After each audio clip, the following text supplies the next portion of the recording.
नमस्कार, click India देख रहे हैं आप और मैं हूं आपके साथ राजीव सिंह। दिल्ली आर्ट गैलरी में एमएफ हुसैन की पेंटिंग प्रदर्शनी आयोजित हो रही है, जिसे लेकर एक खास समुदाय में रोष है। क्योंकि ऐसा आरोप लगाया जा रहा है कि प्रदर्शनी में हिंदू देवी देवताओं के नग्न और अपमानजनक चित्र प्रदर्शित किए गए हैं, जो धार्मिक भावनाओं को आहत कर रहे हैं।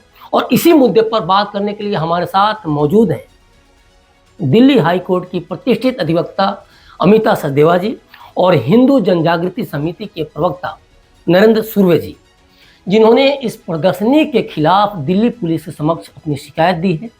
आप दोनों का क्लिक इंडिया में बहुत बहुत स्वागत है। जो आप लोग आरोप लगा रहे हैं, ये बड़े आरोप हैं। और अगर मैम आपसे मैं पूछूं, क्या कानूनी प्रक्रिया इस तरह के मामलों में जो स्वतंत्रता के नाम पे, कला की स्वतंत्रता के नाम पे जो किया जा रहा है, कानूनन क्या प्रक्रिया अपनाई जाती है इसमें? देखिए, जो सबसे पहले प्रक्रिया ये होती है कि अगर पुलिस के पास कोई भी इंफॉर्मेशन आती है कॉग्निजेबल ऑफेंस, जो कि जी। 299 BNS is a cognizable offence और नॉन बेलेबल। नॉन बेलेबल यानी कि पुलिस अपने आप इनको बेल नहीं दे सकती। दो तरीके के ऑफेंस होते हैं, एक बेलेबल, एक नॉन बेलेबल। जो बेलेबल ऑफेंस होते हैं यानी उनकी सीरियसनेस थोड़ी कम होती है, उसमें पुलिस को ही ये राइट होता है कि वो अपने लेवल पर एक्यूज को बेल दे सकती है। उसमें कोर्ट में जाने की आवश्यकता नहीं पड़ती एक्यूज को बेल लेने के लिए। लेकिन जो सीरियस ऑफेंस हैं, कॉग्निजेबल ऑफेंस हैं, उनके लिए पुलिस को पावर नहीं है बेल देने के लिए, उसमें कोर्ट को ही पावर है बेल देने के लिए, तो वो जी। नॉन बेलेबल ऑफेंस होता है। तो ये section 299 BNS non bailable offence है, कॉग्निजेबल ऑफेंस है।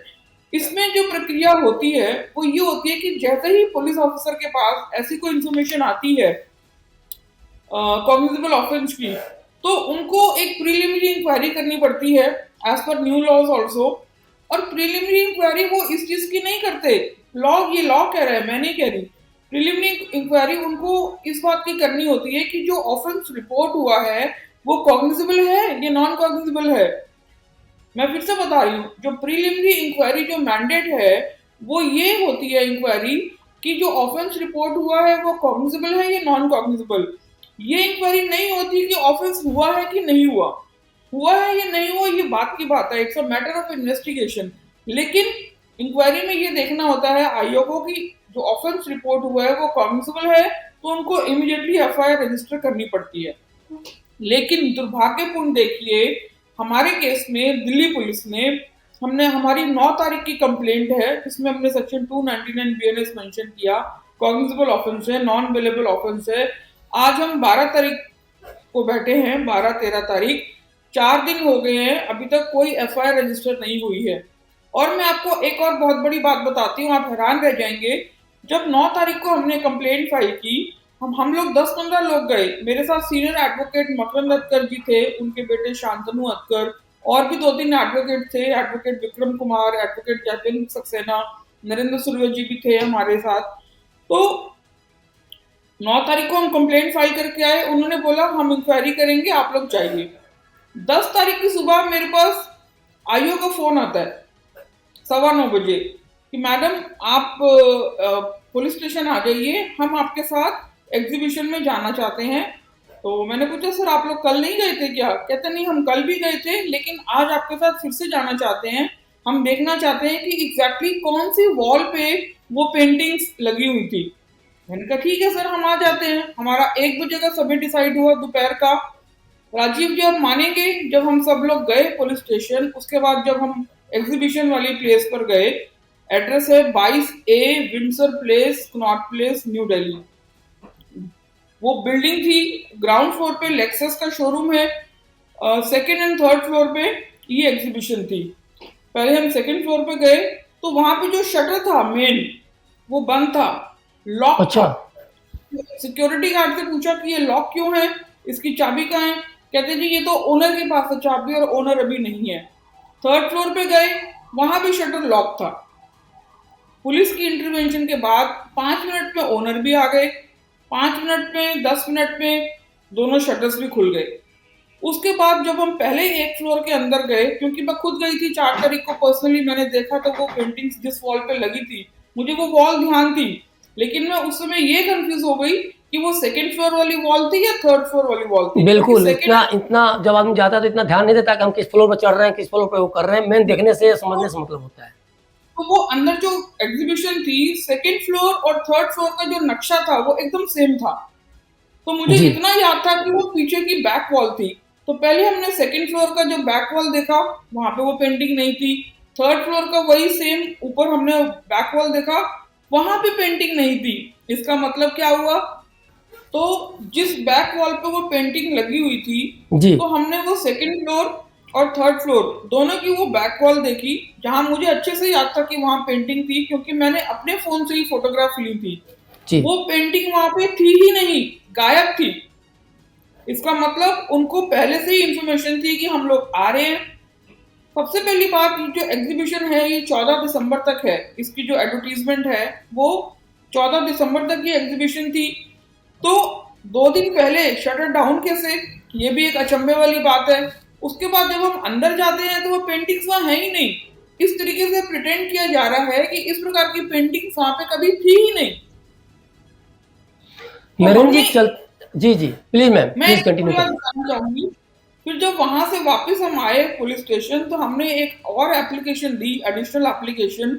उसमें ये मांग करी पुलिस ऑफिसर को कि जो सीसीटीवी फुटेज है, क्योंकि वहां पे कैमरास लगे हुए थे पूरी दोनों फ्लोर पे, मल्टीपल कैमरास थे। तो 4 तारीख से, जिस दिन मैंने विजिट किया अपने क्लर्क के साथ, वहां पे फोटोग्राफ्स ली, और 10 तारीख तक जब हमने देखा कि वो पेंटिंग वहां से गायब है, तो 4 तारीख से लेके 10 तारीख तक जितना भी वहां पे कैमरास हैं, उन सबका सीसीटीवी फुटेज जो है प्रिजर्व किया जाए।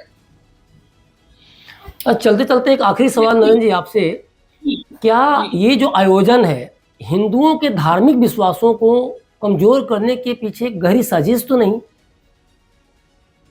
जी, ये अवश्य ही उसी प्रकार की एक रणनीति के तहत ये किया गया है।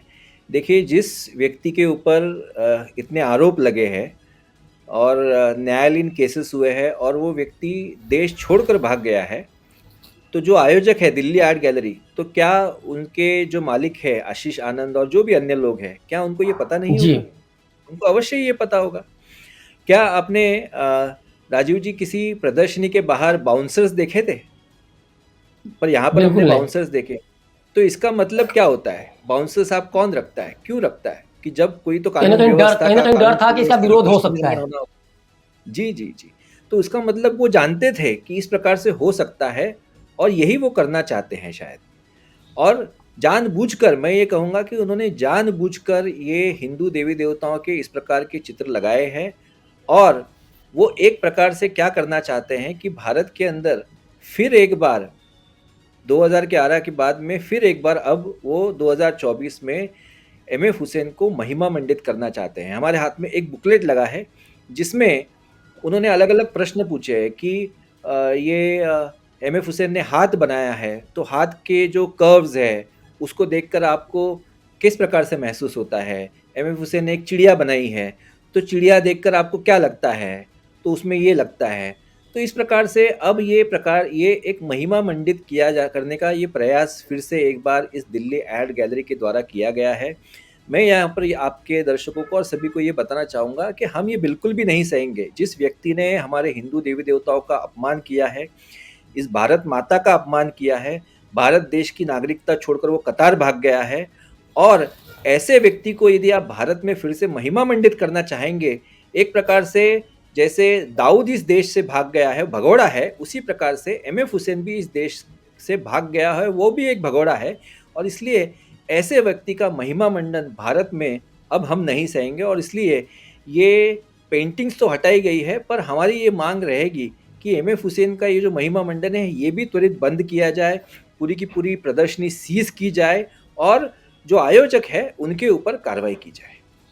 देखिए, ठीक है, ये आपकी माँग है, ये बहुसंख्यक हिंदुओं की माँग होगी, लेकिन इन सब के बीच एक बड़ा सवाल है कि आखिर मोदी सरकार जो कि हिंदुत्ववाद की बात करती है, जो राम की बात करती है, जो कृष्ण की बात करती है, जो मथुरा की बात करती है, जो वृंदावन की बात करती है, वो कहाँ है? दिल्ली पुलिस अमित शाह के अंतर्गत है, सेंट्रल गवर्नमेंट के अंतर्गत है। तो आखिर जो मैम बता रही हैं, वहाँ जाने के बाद सब कुछ बंद पड़ा, फिर उसके बाद कोई कार्रवाई अब तक नहीं हुई, आप लोगों का आई थिंक एफआईआर तक दर्ज नहीं हुआ है। तो आखिर एक जवाबदेही ये भी बनती है इस पर। अगर देखा जाए तो ये भी बहुत बड़ी कहीं ना कहीं एक तरह से उनको फ्रीडम ऑफ एक्सप्रेशन कह लें, क्या आखिर गवर्नमेंट क्या सोच रही है, लेकिन ये भी एक कहीं ना कहीं सवालों के घेरे में है। जी बिल्कुल राजीव जी, मैं इतना ही बताना चाहूंगी कि पुलिस अगर एक्शन नहीं ले रही है तो हमारा प्रोसेस हम शुरू कर रहे हैं कोर्ट जाने का। चाहे एग्जीबिशन 14 तारीख तक है, लेकिन एग्जीबिशन खत्म हो जाएगी तो भी ऑफेंस तो कमिट हुआ है, जिसका बिल्कुल कॉग्निजेंस पुलिस को कोर्ट को लेना पड़ेगा और जो अप्रोप्रिएट एक्शन है वो लेना पड़ेगा, और जो पनिशमेंट है, जो ट्रायल है वो चलेगा, क्योंकि ऑफेंस तो हो चुका। एग्जीबिशन चाहे अब रहे या ना रहे। न रहे। बिल्कुल मैम। जी राजीव जी, आपने अभी जो विषय यहाँ पर रखा कि हिंदुत्व की बात करने वाली सरकार इस देश में राज्य कर रही है, और अलग अलग अभी हमने देखा, महाराष्ट्र में भी देखा कि किस प्रकार से वहाँ पर भी जो सरकार आई वो हिंदुत्व के विषय पे आई। जी तो मुझे आपके इस चैनल के माध्यम से ही एक अपेक्षा है भारत सरकार से, कि भारत सरकार जो है ये पेंटिंग्स के विरोध में त्वरित कार्रवाई करे। हमारी अपेक्षा है, जी क्योंकि हिंदुत्व के विषय पर अब यदि आप चुनकर आए तो अवश्य ही मुझे लगता नहीं है कि इसके ऊपर कोई कार्रवाई नहीं, ऐसे नहीं होगा। क्योंकि अभी जब हम देखते हैं कि जो कांग्रेस की सरकार है जब वो आती है तो खुलेआम जैसे कर्नाटक में, आपको बताता हूँ कि कर्नाटक में कांग्रेस आने के पहले वहाँ पर गौ हत्या बंदी कानून था। वो जैसे ही आए एक ही सप्ताह में उन्होंने वो गौ हत्या बंदी कानून रद्द कर दिया। कांग्रेस सत्ता में थे इस देश में तो उन्होंने वक्फ के कानून बनाए। कांग्रेस सत्ता में थी, उन्होंने प्लेसेस ऑफ वर्शिप एक्ट घूम बनाया, घूम कर जमीनें हड़प रही है वक्फ बोर्ड। जी जी बिल्कुल। जमीनें हड़प रही है। तो एक जी प्रकार से वो खुलेआम जिनके पास से वोट लेते हैं तो उनके लिए वो काम करते हैं। तो मुझे लगता जी है कि अब समय आ गया है कि जो केंद्र में हिंदुत्ववादी सरकार है वो भी इस देश के जो नागरिक जिन्होंने चुन कर दिया है तो उनकी भावनाओं का आदर करेगी, और दिल्ली पुलिस को एक आदेश देगी और योग्य प्रकार से इस विषय में कार्रवाई करने के आदेश होंगे, ऐसे मैं अपेक्षा सरकार से करता हूँ। जी, आप लोग अपना बेशकीमती समय दिए क्लिक इंडिया को, आप लोगों का बहुत बहुत शुक्रिया। तो ये थी दिल्ली हाई कोर्ट की अधिवक्ता अमिता जी और हिंदू जनजागृति समिति के प्रवक्ता नरेंद्र सुर्वे जी, जिनकी बातों से साफ पता चलता है कि समाज और कानून के बीच संतुलन बनाना कितना जरूरी है, खास तौर पर ऐसे संवेदनशील मामलों में। उम्मीद है कि अमिता जी और नरेंद्र जी की शिकायत इस मुद्दे पर एक निष्पक्ष और सही दिशा में मदद करेगी। तो फिलहाल के लिए मुझे दीजिए इजाज़त और देखते रहिए क्लिक इंडिया। शुक्रिया।